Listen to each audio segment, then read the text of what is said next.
Hola, ¿cómo están? Un gusto saludarles. Me han estado pidiendo durante mucho tiempo que recupere los videos del Dharma en sánscrito, Dhamma en Pali. ¿Sí? Para las personas que me conocen de hace tiempo saben que antes de ser un profesor de artes marciales o practicante de artes marciales de defensa personal, en realidad y antes que nada soy un meditador.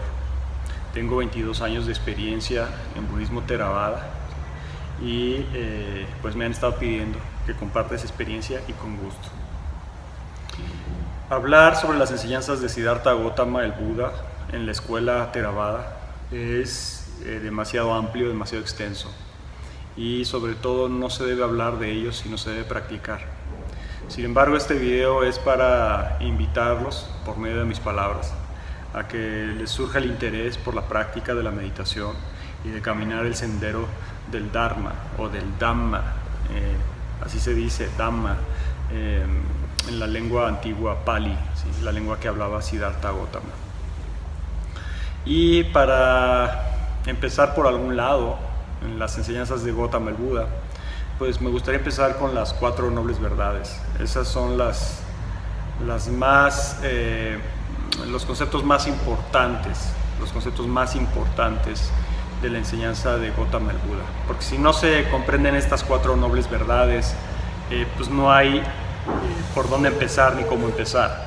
Entonces de ahí parte la enseñanza, toda la enseñanza de Gautama el Buda y de la escuela Theravada y también de la escuela Mahayana. Pues es importante tomar en cuenta, o fundamental, tomar en cuenta las 4 nobles verdades. ¿Qué quieren decir las 4 nobles verdades? El Buda, antes de ser Buda, porque Buda como tal, para las personas que no saben, Buda no es un dios, ¿sí? Es un ser humano como cualquier otro, que desarrolló su conciencia al máximo, evolucionó al máximo y obtuvo un despertar de la conciencia total. Buda quiere decir despierto, quiere decir iluminado. Iluminado en el sentido de no iluminado por una fuerza divina que llegó y le tocó la frente y se iluminó, sino iluminado por su propio esfuerzo, por su propio conocimiento. Por eso se llama Sambuddha, un Buda perfecto, alguien que por su propio esfuerzo, por su propia práctica, logró el conocimiento último de la realidad, de la existencia. Entonces, Buda, antes de ser Buda, que era un bodhisattva o bodhisatta, como se dice en Pali, bodhisattva es alguien que va en camino a la budeidad. Sus acciones y sus prácticas, sus hábitos, etcétera, lo está llevando a un estado de perfección, del despertar. Entonces Buda, antes de ser Buda, era un bodhisattva. Y cuando Buda no era Buda, era bodhisattva, el príncipe Siddhartha Gautama, él siempre estaba inconforme con la existencia. O sea, se da cuenta como buen príncipe que tenía todos los placeres sensoriales que una persona puede tener: mujeres, música, banquetes, palacios, riqueza, todo, y se sentía incompleto, sentía que algo no estaba bien, sentía que la existencia, siempre se preguntaba como, pues, esto es la existencia, de esto se trata. Y su papá, el rey, sabía que Siddhartha Gautama, el príncipe Gautama, tenía estas inquietudes espirituales, existenciales. De hecho, cuando él nace, un ermitaño llega con el rey y le dice: este muchacho, este bebé, tiene 2 vías, tiene 2 caminos, o un gran líder espiritual, o un gran rey. Y entonces el rey, como era rey, pues quería que su hijo fuera rey, que no fuera líder espiritual. Entonces lo aisló de todo contacto con aquellas situaciones que le hicieran preguntarse al príncipe qué es la existencia, por qué estamos vivos, cuál es la razón de existir. Entonces lo llenó de palacios, de mujeres, de banquetes, de comida, de lo más excelso. de riquezas que un príncipe puede tener, o una persona puede tener. Entonces, de todos modos, Gautama seguía con el príncipe seguía con esta inquietud, y en una ocasión logra convencer al papá de que quería él conocer el mundo, porque él estaba encerrado en sus palacios. Entonces logra salir al mundo exterior y alcanza a ver a un pobre, alcanza a ver a un enfermo, alcanza a ver a un muerto, porque pues esa es la realidad, ¿no?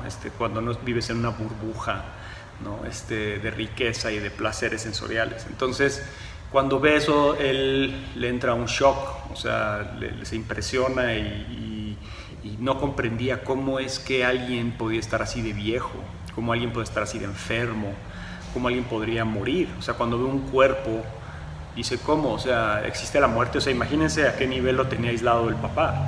O sea, él pensaba que él iba a ser eternamente joven y bello y que nunca se iba a enfermar, etc. Y cuando descubre que había mucha gente y muchos seres, que la mayoría de los seres, y que de hecho todos los seres se enferman, mueren, se vuelven viejos, ¿sí? Les entran sufrimientos de todo tipo, él se queda anonadado, y muy curioso de por qué estamos vivos. O sea, ¿cuál es la razón de estar vivo? O sea, la existencia, ¿por qué? ¿Cuál es el significado de estar vivo? Entonces él se empieza a cuestionar todo eso y empieza a hacer una búsqueda por la verdad de la existencia, y eso lo lleva a renunciar como príncipe, por un lado. De hecho, cambia sus ropas reales, se las cambia a un mendigo y se pone las ropas de un mendigo. Se escapa en medio de la noche del palacio, abandona incluso a su esposa y a su hijo, los abandona porque él tenía esta gran duda: ¿por qué existimos? ¿No? Y no lo dejaba en paz, Entonces se abandona la vida real y se va de mendigo, porque en la India, en el norte de la India, en esas épocas, incluso ahora, los buscadores de la verdad, como se llaman los sadhus, los ermitaños, etcétera, pues son personas que viven como mendigos, incluso andan desnudos, piden limosna, etcétera, pues se dedican a las prácticas espirituales. Entonces Gautama, el príncipe Siddhartha Gautama, pues va buscando diferentes maestros para encontrar la verdad, y varios maestros le dicen pues que sí hay una salida, o sea, que la existencia es algo que no es la realidad última, que hay algo más allá de la existencia y que estamos en una perpetua rueda de renacimientos y muertes.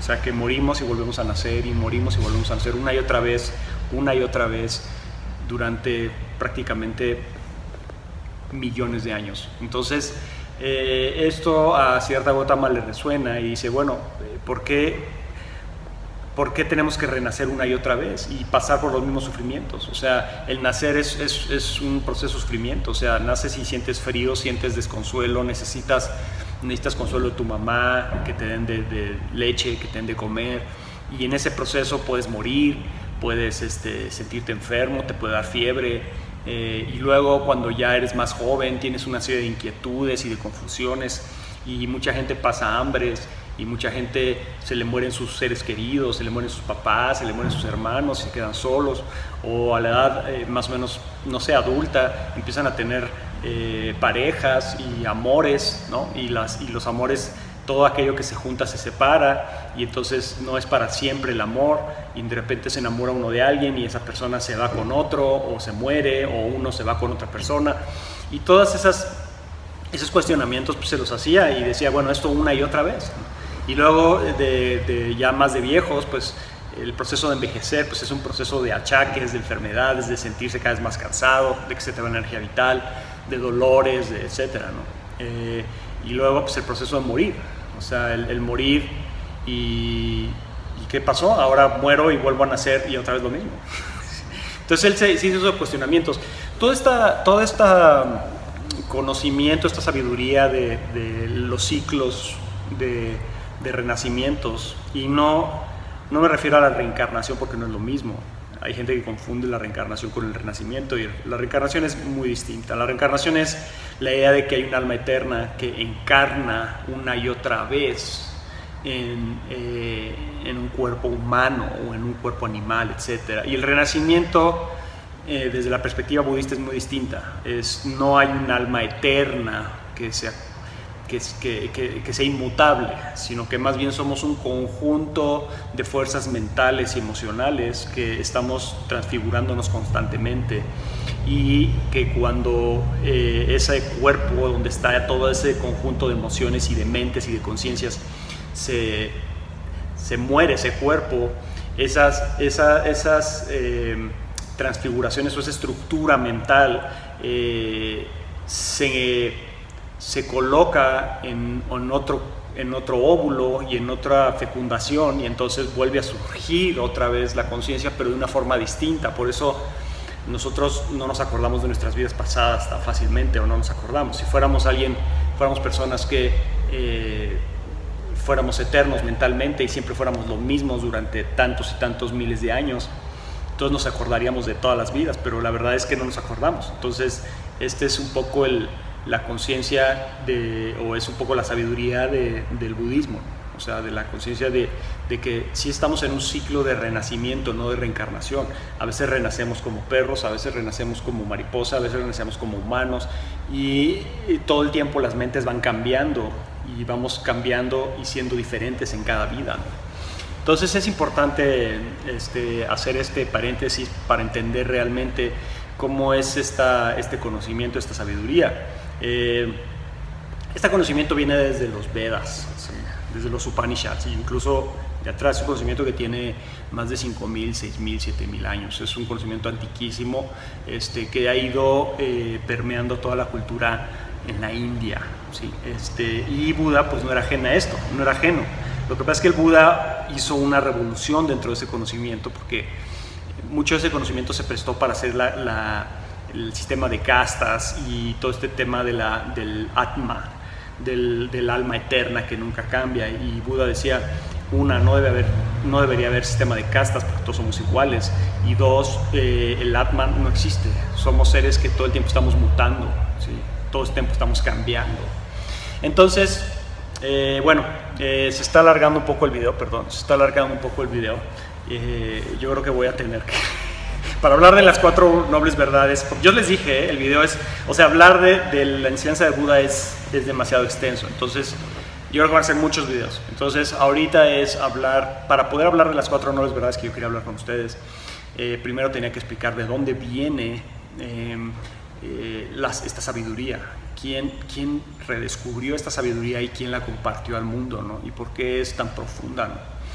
El Buda, para convertirse en Buda, como les decía, él va descubriendo cuál es la razón de la existencia. Yo les decía que su principal pregunta era ¿por qué vida tras vida sufrimos de esta manera? ¿Por qué tenemos que venir a vivir? ¿Y cuál es el propósito de venir al mundo? ¿Cuál es el propósito de la existencia?